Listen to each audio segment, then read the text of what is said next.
नमस्कार। श्रीमद् वाल्मीकि रामायण अखंड पाठ में आज पढ़ने जा रहे हैं त्रिचत्वारिंशः सर्ग, यानी कि 43वां सर्ग किष्किंधा कांड से। और आज भेज रहे हैं सुग्रीव वानर सेना की एक टुकड़ी को उत्तर दिशा में। तो देंगे उत्तर दिशा के स्थानों का परिचय और सेना का नेतृत्व करेंगे शतबली नाम के एक वीर वानर। तो चलिए प्रारंभ करते हैं आज का पाठ। ततः संदिश्य सुग्रीवः श्वशुरं पश्चिमां दिशं वीरं शतबलिं नाम वानरं वानरेश्वरः। उवाच राजा सर्वज्ञः सर्ववानर सत्तमः वाक्यम् आत्महितं चैव रामस्य च हितं तदा। वृतः शतसहस्रेण त्वद्विधानां वनौकसां वैवस्वत सुतैः सार्धं प्रविष्टः सर्वमन्त्रिभिः। दिशमह्युदीचीं विक्रान्तामहिं शैलावतंसिकां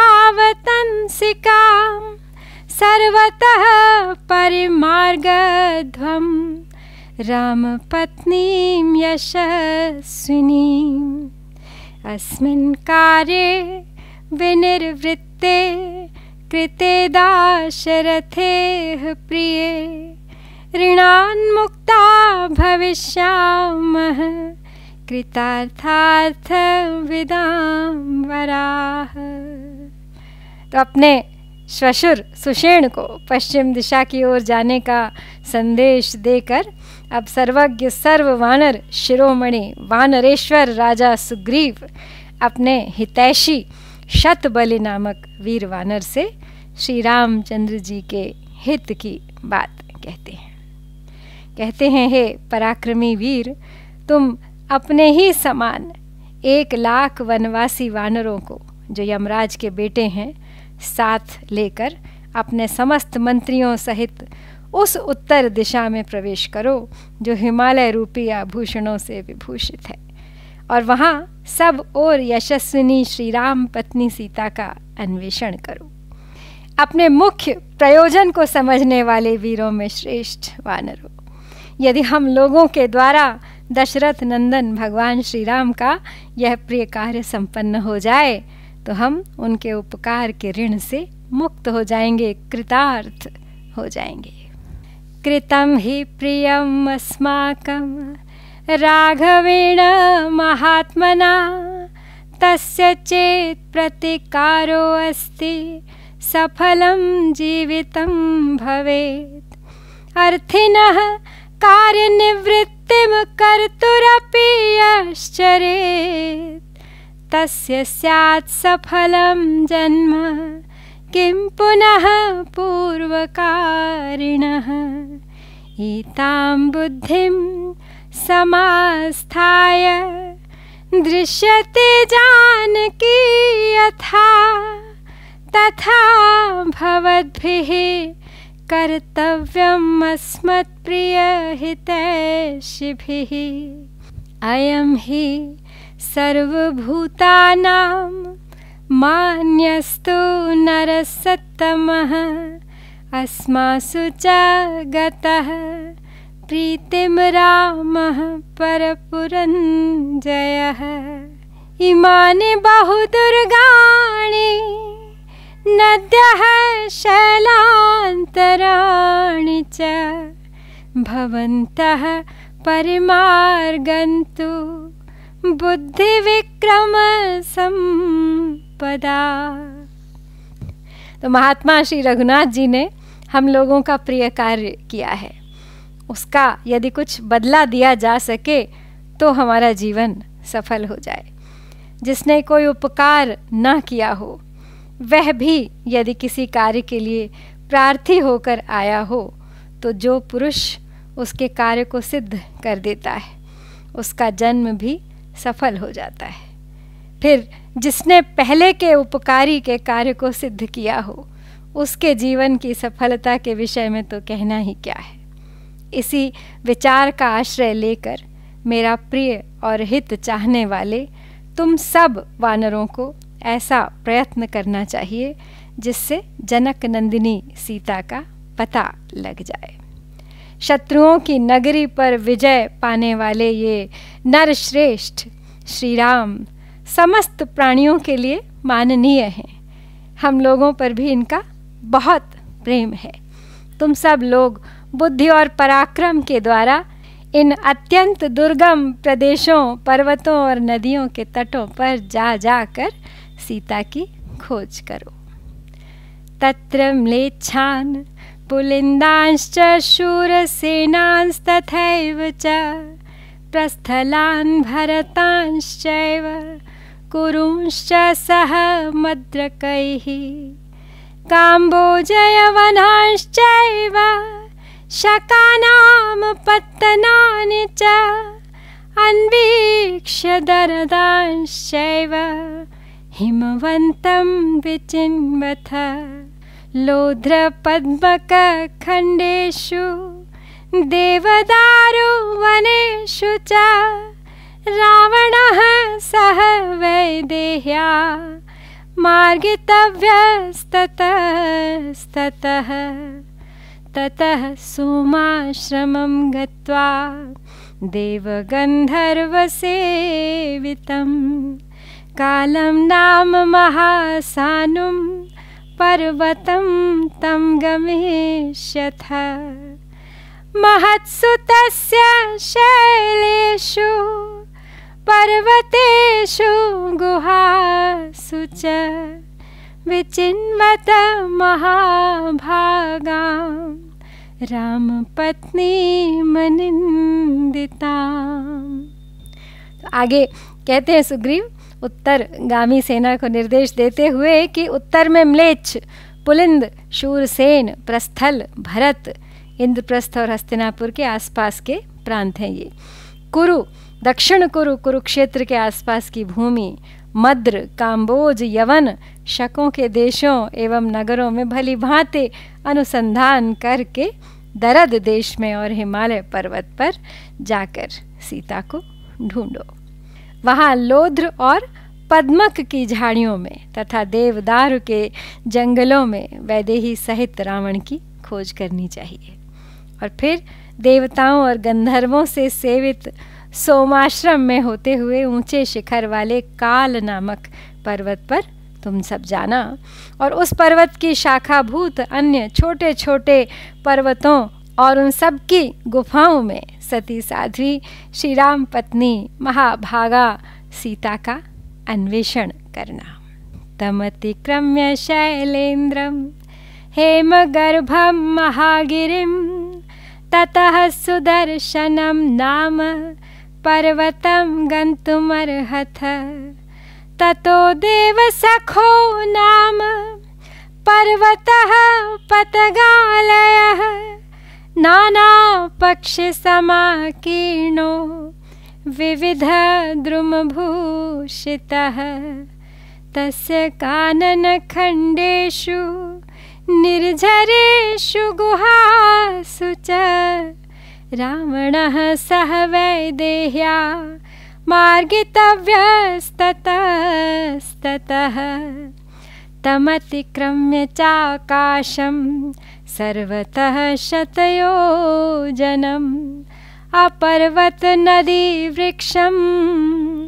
सर्वसत्त्वविवर्जितम् तत्तु शीघ्रमतिक्रम्य कान्तारं रोमहर्षणं कैलासं पाण्डुरं प्राप्य हृष्टायूयं भवेष्यथ।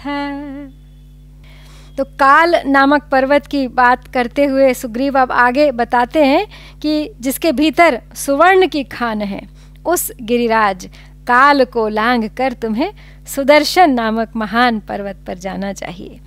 उससे आगे बढ़ने पर देवसख नाम वाला पहाड़ मिलेगा जो पक्षियों का निवास स्थान है और वह भांति भांति के विहंगमों से व्याप्त है तथा नाना प्रकार के वृक्षों से विभूषित है। उसके वन समूहों, निर्झरों और गुफाओं में तुम्हें विदेह कुमारी सीता सहित रावण की खोज करनी चाहिए। और वहाँ से आगे बढ़ने पर एक सुनसान मैदान मिलेगा जो सब ओर से 100 योजन विस्तृत है, चौड़ा है, फैला हुआ है। वहाँ नदी, पर्वत, वृक्ष और सब प्रकार के जीव जंतुओं का अभाव है। तो रोंगटे खड़े कर देने वाले उस दुर्गम प्रांत को शीघ्रतापूर्वक लांघ जाने पर तुम्हें श्वेत वर्ण का कैलाश पर्वत मिलेगा। वहाँ पहुँचने पर तुम सब लोग हर्ष से खिल उठोगे। तत्र पांडुर मेघाभम जाम्बूनद परिष्कृतम कुबेर भवनम रम्यम निर्मितम विश्वकर्मणा विशाला नलिनी यत्र प्रभूत कमलोत्पला हंसकारण्डवाकीर्णा अप्सरो गणसेविता तत्र वैश्रवणो राजा सर्वलोक नमस्कृतः धनदो रमते श्रीमान् गुह्यकैः सह यक्षरा तस्य चन्द्रनिकाशेषु पर्वतेषु गुहासु च रावणः सह वैदेह्या मार्गितव्यस्ततस्ततः क्रौञ्चं तु गिरिमासाद्य बिलं तस्य सुदुर्गमम् अप्रमत्तैः प्रवेष्टव्यं दुष्प्रवेशं हित स्मृतम्। तो कैलाश पर्वत की शोभा बताते हुए कहते हैं सुग्रीव कि वहाँ पहुँचने पर तो तुम्हारा हृदय बाग बाग हो जाएगा, हर्ष से खिल उठोगे सब। और वहीं विश्वकर्मा का बनाया हुआ कुबेर का रमणीय भवन है जो श्वेत बादलों के समान प्रतीत होता है। उस भवन को जाम्बू नद नामक सुवर्ण से विभूषित किया गया है। उसके पास ही एक बहुत बड़ा सरोवर है जिसमें कमल और उत्पल प्रचुर मात्रा में पाए जाते हैं। उसमें हंस और कारंडव आदि जल पक्षी भरे रहते हैं तथा अप्सराएं उसमें जल क्रीड़ा करती हैं।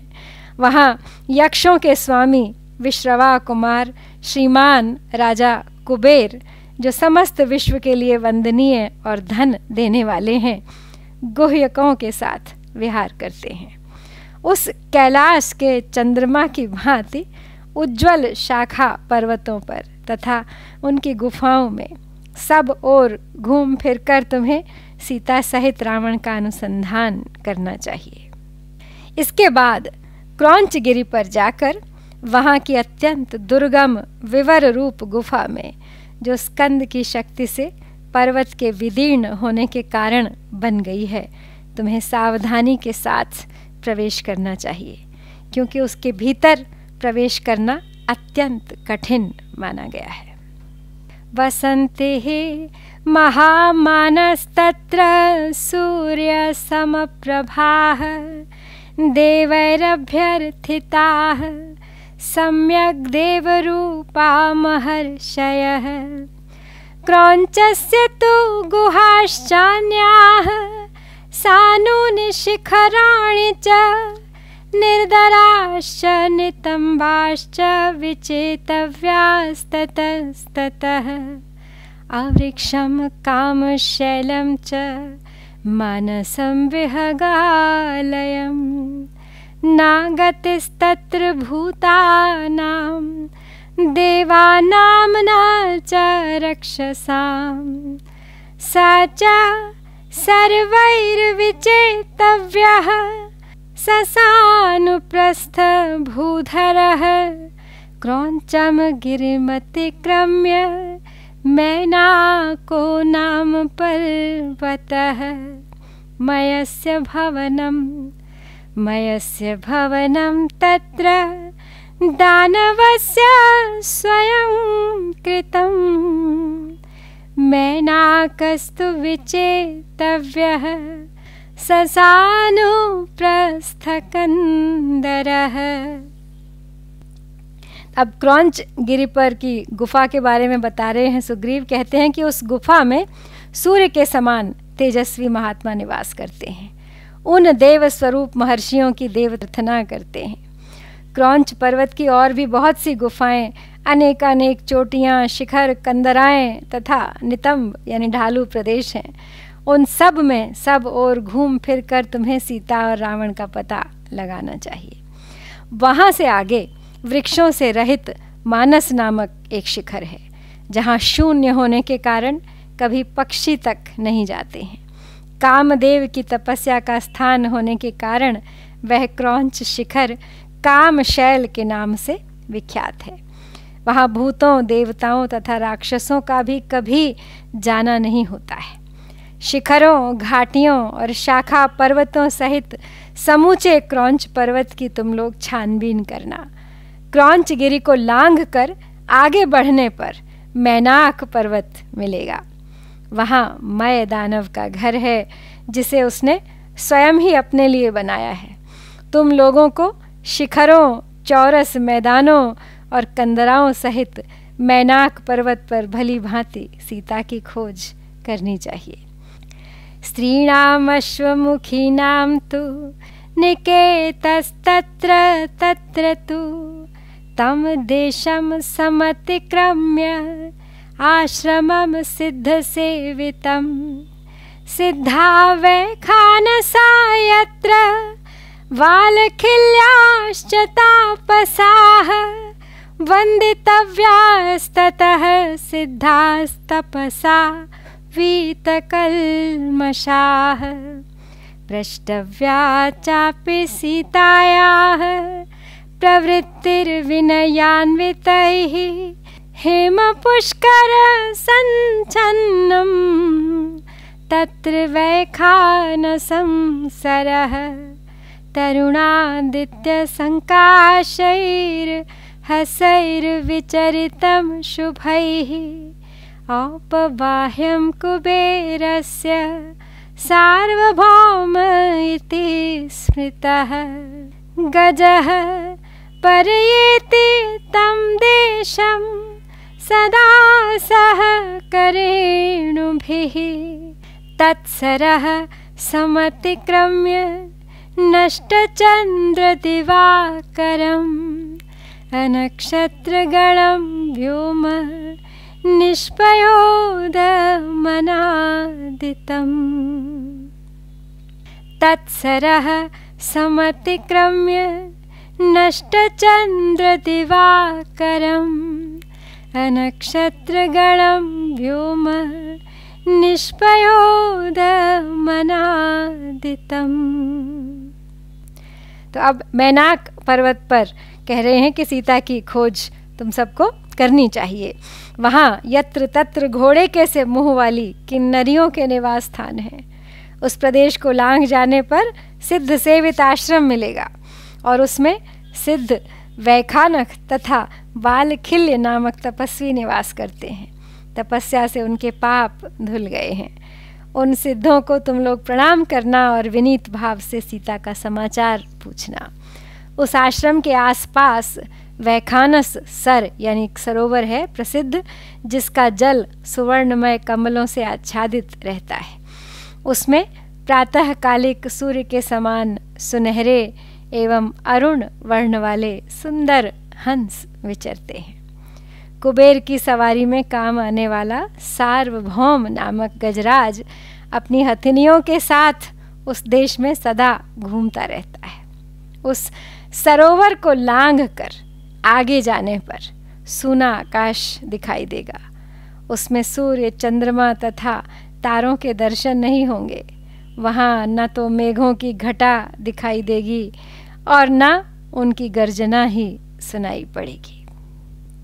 गभस्तिभिर्वार्कस्य स तु देशः प्रकाश्यते विश्राम्यद्भिस्तपः सिद्धैर्देवकल्पैः स्वयं प्रभैः तं तु देशम् अतिक्रम्य शैलोदानाम निम्नगा उभयोस्थिरयोस्तस्याः कीचकानाम वेणवः ते नयन्ति परं तीरं सिद्धान् प्रत्यानयन्ति च उत्तराः कुरुवस्तत्र कृतपुण्यप्रतिश्रयाः ततः काञ्चन पद्माभिः पद्मिनीभिः कृतोदकाः नीलवैदूर्यपत्राढ्या नद्यस्तत्र सहस्रशः रक्तोत्पलवनैश्चात्र मण्डिताश्च हिरण्मयैः तरुणात्यसङ्काशा भान्ते तत्र जलाशयाः।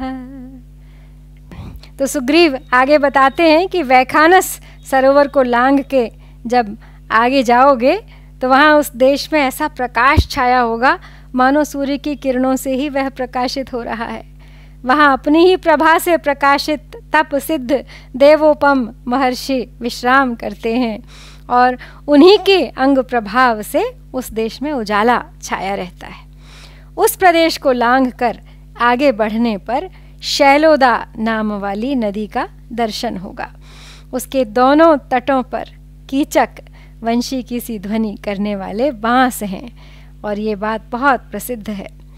तो वे बांस ही साधन बनकर सिद्ध पुरुषों को शैलोदा के उस पार ले जाते हैं और वहाँ से इस पार ले आते हैं जहाँ केवल पुण्यात्मा पुरुषों का वास है। वह उत्तर कुरुदेश शैलोदा के तट पर ही है। तो उत्तर कुरुदेश में नील वैदूर्य मणि के समान, नीलम के समान हरे हरे कमलों के पत्तों से सुशोभित सहस्रों नदियाँ बहती हैं, जिनके जल सुवर्णमय पद्मों से अलंकृत अनेकानेक पुष्करिणियों से मिले हुए हैं। वहाँ के जलाशय लाल और सुनहरे कमल समूहों से मंडित होकर प्रातःकाल उदित हुए सूर्य के समान शोभा पाते हैं। महार्हमणिपत्रैश्च कांचन प्रभकेसरैः नीलोत्पलवनैश्चित्रैः स देशः सर्वतो वृतः निस्तुलाभिश्च मुक्ताभिर्मणिभिश्च महाधनैः उद्धूतपुलिनास्तत्र जातरूपैश्च निम्नगाः सर्वरत्नमयैश्चित्रैरवगाढा नगोत्तमैः जातरूपमयैश्चापि हुताशनसमप्रभैः नित्यपुष्पफलास्तत्र नगाः पत्ररथाकुलाः दिव्यगन्धरसस्पर्शाः सर्वकामान् स्रवन्ति च नानाकाराणि वासांसि फलन्त्यन्ये नगोत्तमाः मुक्ता वैदूर्यचित्राणि भूषणानि तथैव च स्त्रीणां यान्यनुरूपाणि पुरुषाणां तथैव च। तो बहुमूल्य मणियों के समान पत्तों और सुवर्ण के समान कांति वाले केसरों वाले विचित्र विचित्र नील कमलों के द्वारा वहाँ का प्रदेश सब ओर से सुशोभित होता है। वहाँ की नदियों के तट गोल गोल मोतियों और बहुमूल्य मणियों और सुवर्णों से संपन्न है। इतना ही नहीं, उन नदियों के किनारे संपूर्ण रत्नों से युक्त विचित्र विचित्र पर्वत भी विद्यमान हैं, जो उनके जल के भीतर तक घुसे हुए हैं। उन पर्वतों में से कितने ही सुवर्णमय हैं, जिनसे अग्नि के समान प्रकाश फैलता रहता है। वहाँ के वृक्षों में सदा ही फल फूल लगे रहते हैं और उन पर पक्षी चहकते रहते हैं। वे वृक्ष दिव्य गंध, दिव्य रस और दिव्य स्पर्श प्रदान करते हैं तथा प्राणियों की सारी मनचाही वस्तुओं की वर्षा करते रहते हैं। तो इनके सिवा दूसरे दूसरे श्रेष्ठ वृक्ष भी हैं। फलों के रूप में नाना प्रकार के वस्त्र, मोती और वैदुर्य मणि से जटित आभूषण प्रदान करते हैं, जो स्त्रियों तथा पुरुषों के भी उपयोग में आने योग्य होते हैं।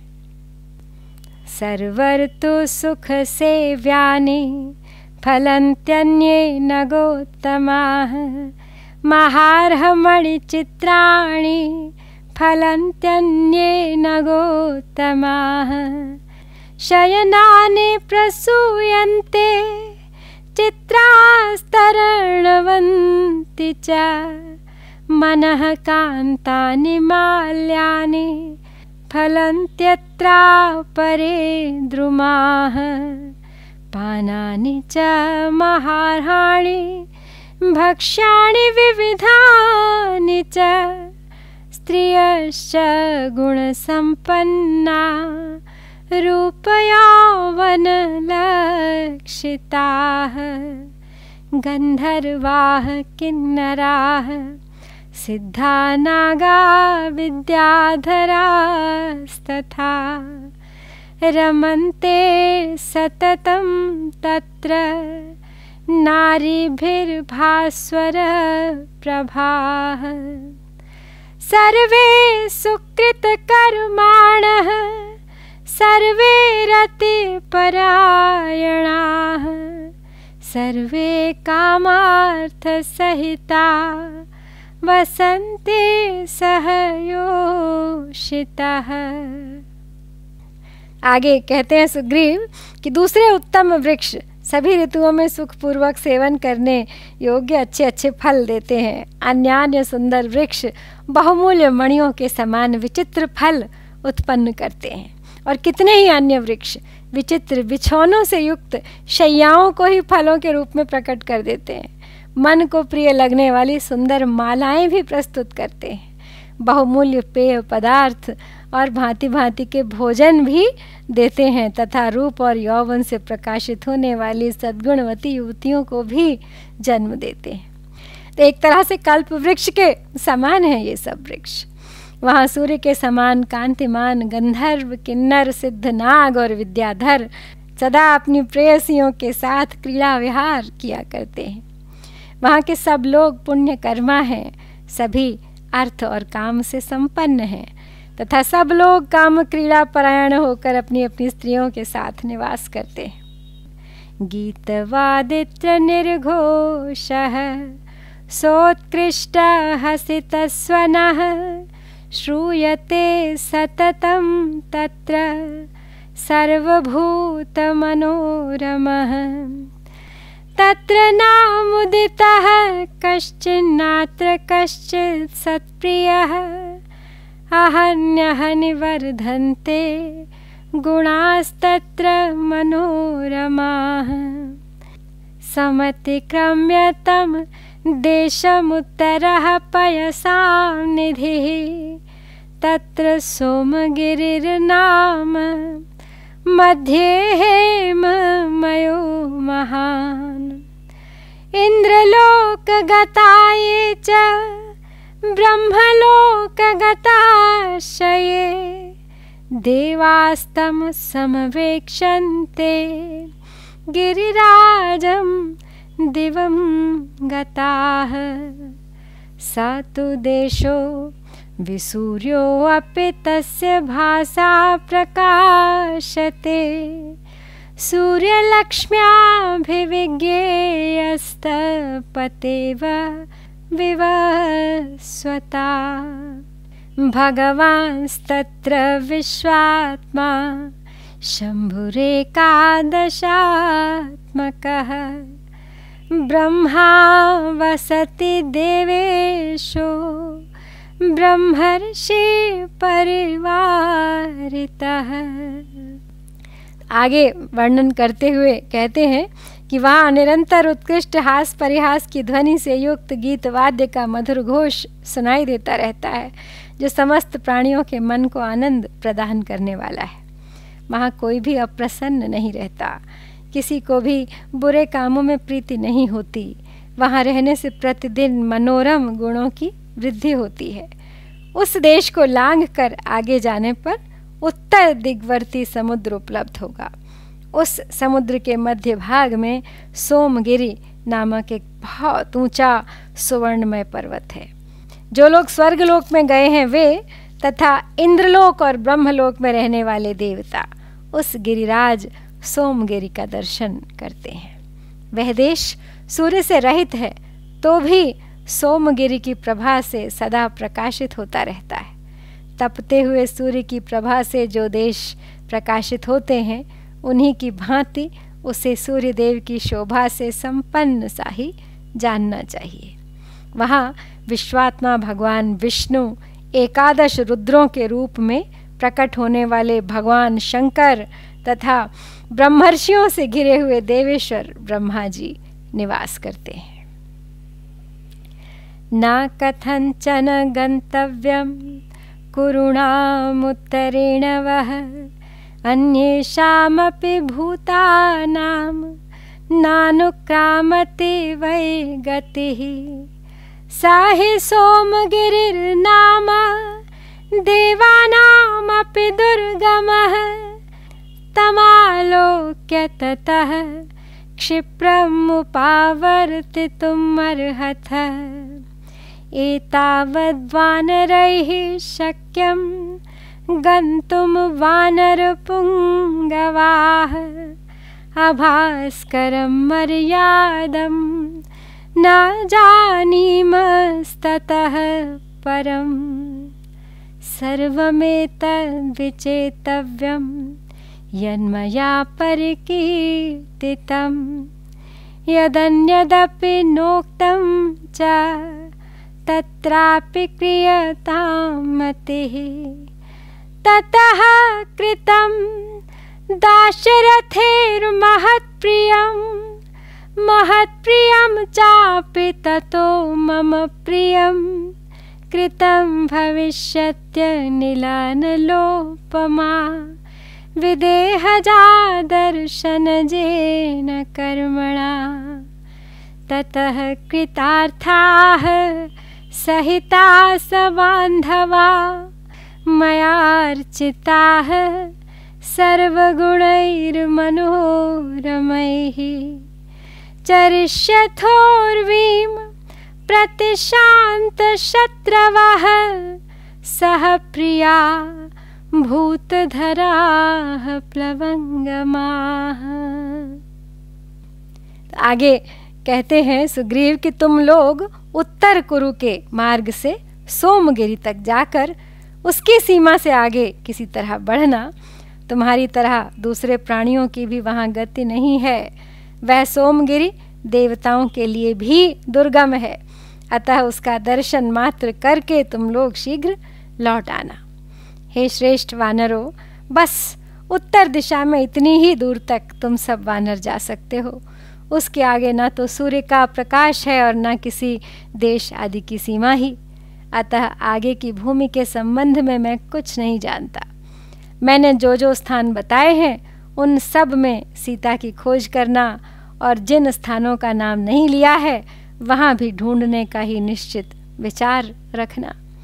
अग्नि और वायु के समान तेजस्वी तथा बलशाली वानरों, विदेह नंदिनी सीता के दर्शन के लिए तुम जो जो कार्य या प्रयास करोगे उन सब के द्वारा दशरथ नंदन भगवान श्री राम का महान प्रिय कार्य संपन्न होगा तथा उसी से मेरा भी प्रिय कार्य पूर्ण हो जाएगा। तो हे वानरों, श्री रामचंद्र जी का प्रिय कार्य करके जब तुम लौटोगे तब मैं सर्वगुण संपन्न एवं मनोअनुकूल पदार्थों के द्वारा तुम सब लोगों का सत्कार करूँगा। तत्पश्चात तुम लोग शत्रुहीन होकर अपने हितैषियों और बंधु बांधवों सहित कृतार्थ एवं समस्त प्राणियों के आश्रय दाता होकर अपनी प्रियतमाओं के साथ सारी पृथ्वी पर सानंद विचरण करोगे। प्रभु श्री राम की कृपा से तुम्हारा संपूर्ण जीवन सफल हो जाएगा। तो इस प्रकार चारों दिशाओं में अपनी सेना को सुग्रीव ने भेज दिया है। और इसी के साथ श्री वाल्मीकि निर्मित आर्ष रामायण आदि काव्य के किष्किंधा कांड में ये 43वां सर्ग यहाँ पर पूरा होता है। इत्यार्षे श्रीमद् रामायणे वाल्मीकिये आदिकाव्ये किष्किंधा कांडे 43 सर्गः। ओम श्री सीतारामचंद्राभ्यां नमः।